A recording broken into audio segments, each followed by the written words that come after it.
Hello there. I am kicking off a special series for this year to address the monumental challenges that have been facing us, and especially facing leaders of this year.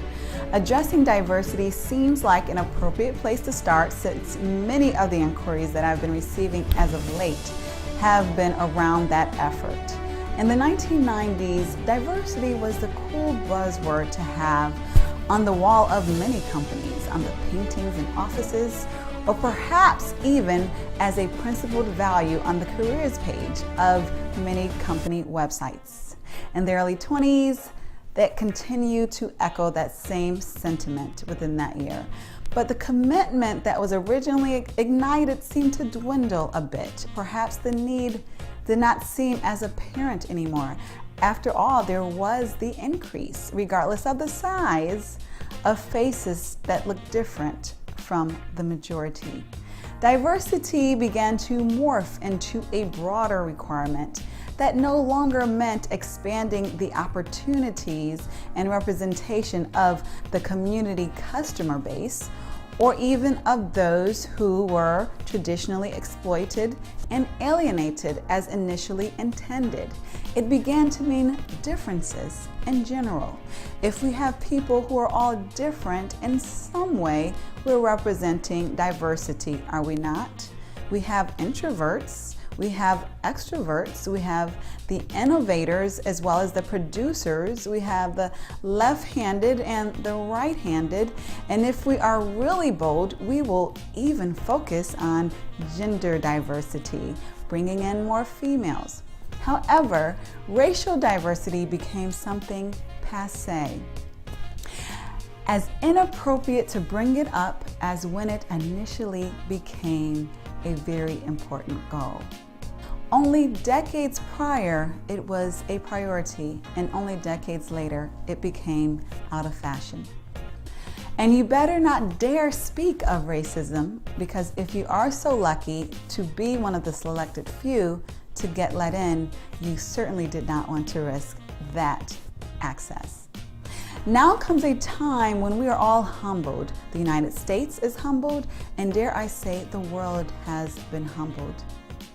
The egregious, painstaking, and monstrous pandemic, also known as COVID-19, has given everyone, all of us, a grand spanking. Regardless of your privileged position, it has everyone searching for the steering wheel, the continuous drive to regain what we perceived as control. On the best days, we even aim to grasp an intimate purpose for our lives. While our wounds were still open, some may have perceived theirs as healing or being healed, and others with gashes wide open. George Floyd happens. For some, this was the absolutely last emotional straw, the last straw of racism that had been detrimentally deadly to their livelihood, figuratively and physically, for a very long time. And for others, it was the last straw because they were already against the wall due to the lasting damage of this pandemic and other environmental conditions. And for some, well, for others, their eyes were opened for the absolutely first time, if you can imagine that. Or perhaps it was the first occasion that they had to focus, the opportunity to focus on such ugliness that was nothing short of a rerun for many others. Perhaps it was the explosive cocktail that was created between a massive killing pandemic and a video that would give Freddy Krueger the chills. Whatever the reason, what appears to be a tipping point, the need for diversity, and dare I even say racial diversity, once again has our attention. I would like to spend some time focusing on 7 steps to expanding diversity within your organization. What is not covered comprehensively in this vlog is inclusion. Inclusion is very important, and I would say a class above diversity. And diversity is like the prerequisite, if you will, of inclusion. it's definitely easier to accomplish of the two. Though some may argue the opposite, ideally you would commit to taking both classes at the same time. And I know that some are saying, isn't diversity hard enough? Yet, if we are honest, yes, it is. It is, especially in this country. However, diversity is not and never will be sustainable without inclusion. So given the limited time available in this vlog, and kudos to those who are still here listening to me, because I know time is limited for many of us, we're going to focus on company diversity specifically. So step number one in achieving diversity for your organization is acknowledging that you don't know what you don't know.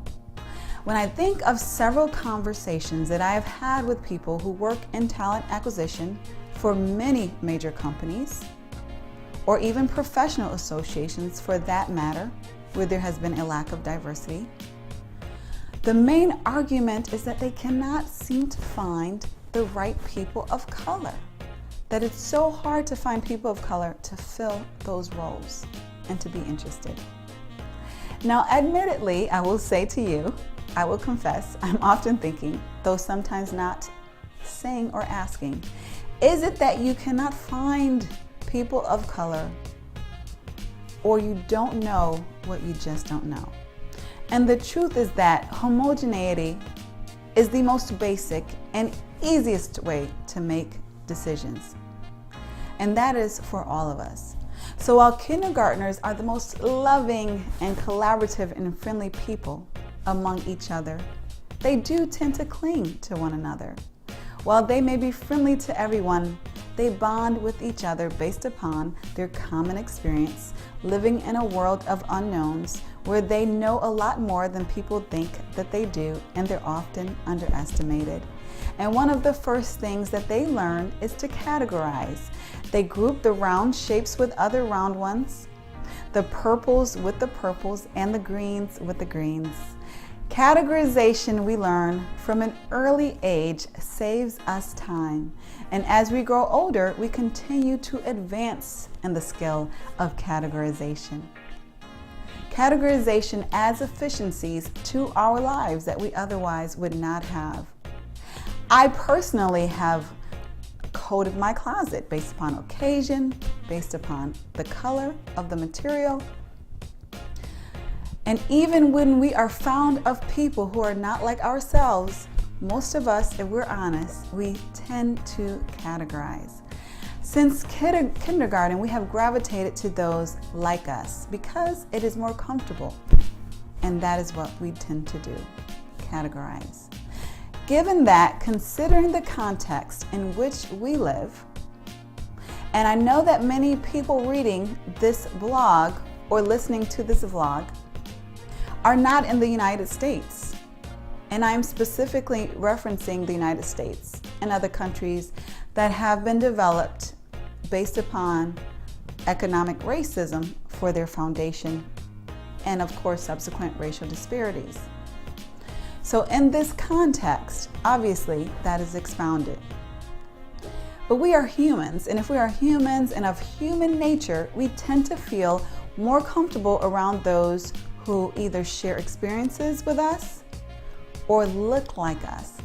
And it's our normal tendency to categorize them in ways that we would expect to or not expect to in a knee-jerk fashion. And so this knee-jerk reaction, of categorization also is the way that we will typically hire those who are like ourselves. Why would anything more or less than that be expected?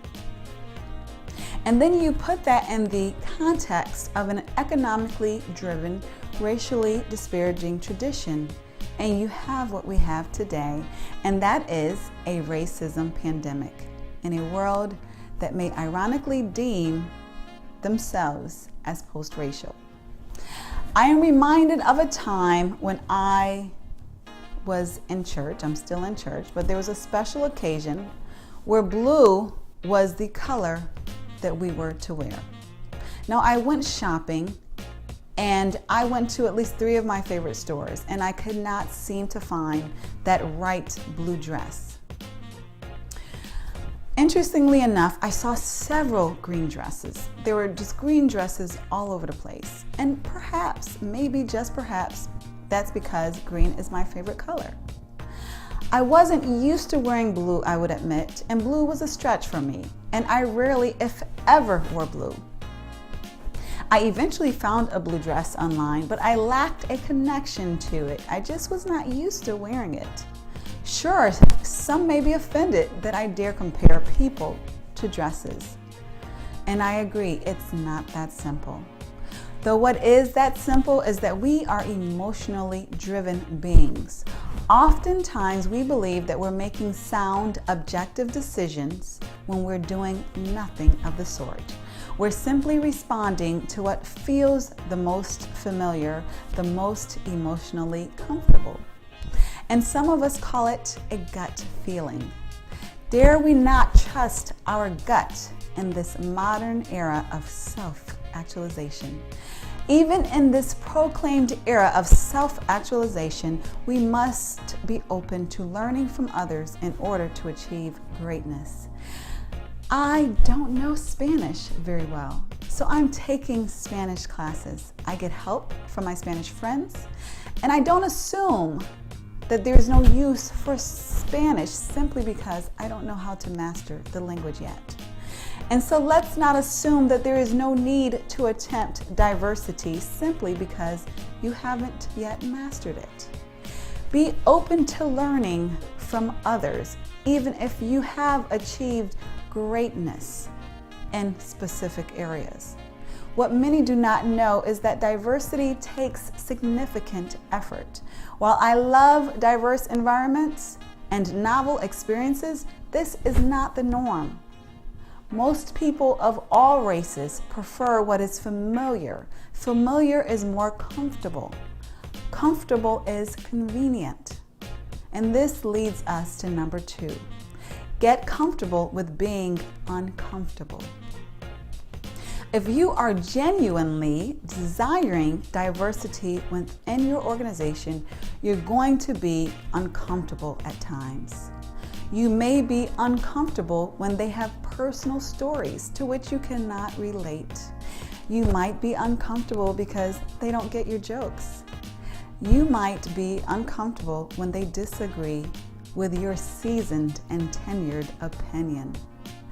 If you're at the most elementary stages of racial and cultural diversity, you may even be uncomfortable by such superficialities as the differences of foods that they eat, or the differences in their hair, and even maybe their skin.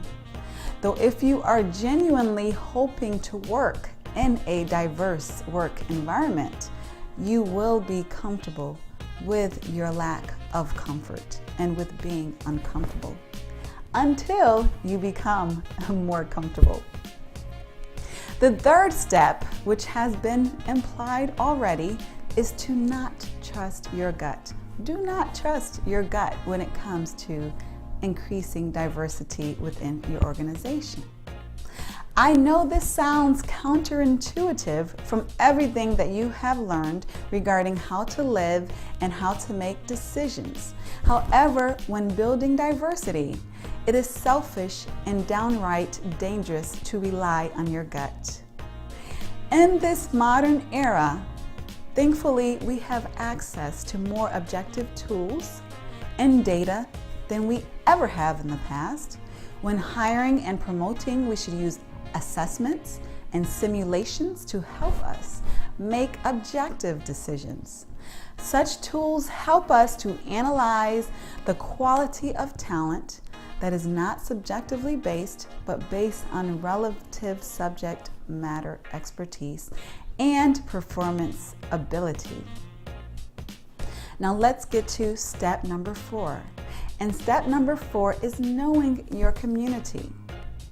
Know your community base because it is important for 2 reasons.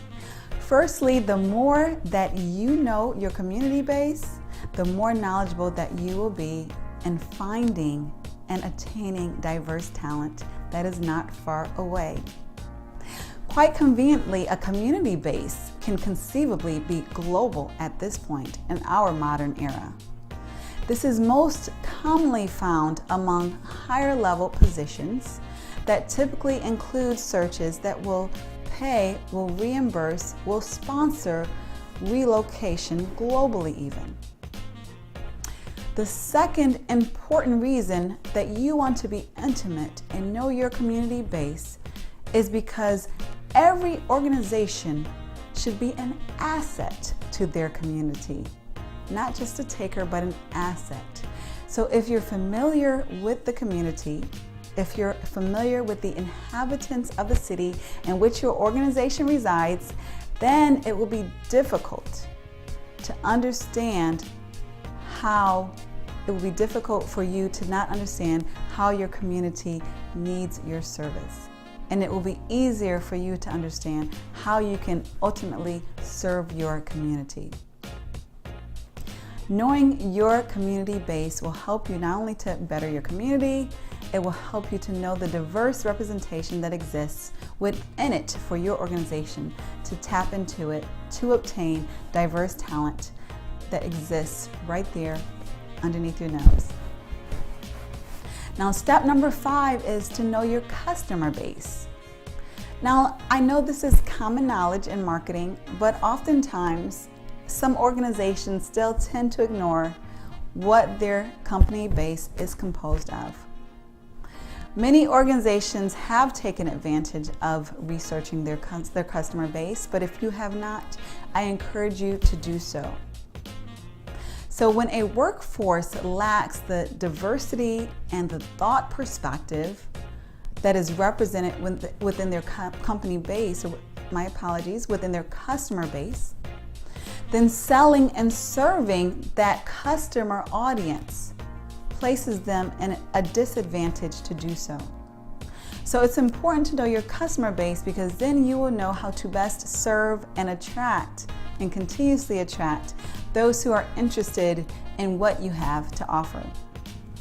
Step number 6 is to make diversity a priority. Yes, if you're reading this, you have an intention of increasing diversity within your organization, hopefully. But it's not only important to have an intention to increase diversity, it's important to make it a priority.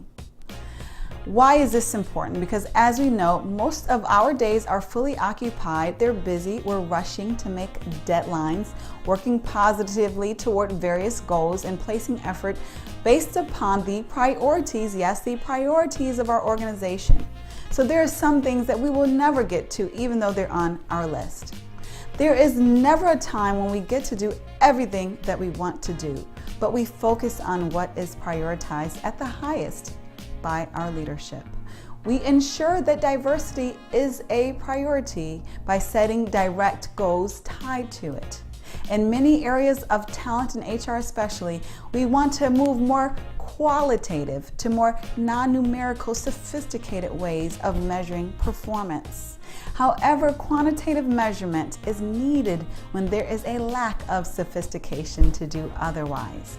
And for most organizations, such sophistication regarding diversity just is not there. And so we still need to quantitatively measure the diversity progress. Also, dare I say, quantitative data is still king among most C-suite layers of top organizations. If diversity is a priority, then it will be measured. What is a priority is measured, and as we all know, what gets measured is what gets done. For example, in talent acquisition, are recruiters rewarded or evaluated based upon how highly they're providing diverse represented slates? Are there staff members with significant ties to underrepresented communities on the decision-making panels? Are leaders requiring a diverse representation of interviews when they are hiring? Are there active promotions and active sponsorship and mentor opportunities and programs for underrepresented groups? This helps to expand diversity, especially among the higher ranks of the organizations. And step number 7 is to be consistent. As Coach John Wooden once said, character is measured by what we do when no one else is looking. So if diversity is a real goal of your organization, then you want to institutionalize those practices far beyond what is publicly visible.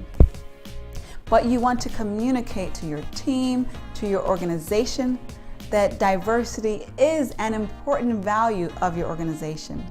The best way to institutionalize diverse efforts is to make it a part of your traditional dashboards. When you measure quarterly the performance of your organization or your team, you can also measure hiring and retention of diverse talent bases. In addition to lag measures, you can also use lead measures that proactively link efforts to diverse outcomes, including recruitment and internal inclusion efforts. If you find this information interesting or helpful, I have a big ask for you, and that is to please share it with others, because I know that there are some people who are genuinely struggling with diversity, and I want this to be a help with them. So share with those, especially those leaders who you believe would benefit from this information, and have a phenomenal day.